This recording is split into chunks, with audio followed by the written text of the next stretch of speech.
issued a tornado warning for northwestern McHenry County and northeast Illinois until 11 o'clock a.m.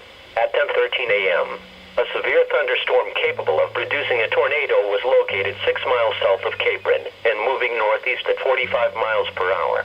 Hazard, tornado. Source, radar indicated rotation. Impact, mobile homes will be damaged or destroyed. Damage to roofs, windows, and vehicles will occur. Flying debris will be deadly to people and animals. Tree damage is likely.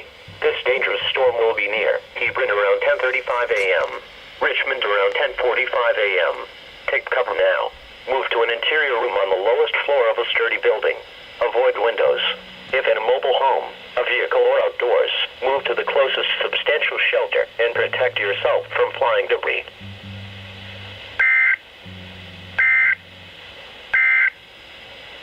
The following is a summary of why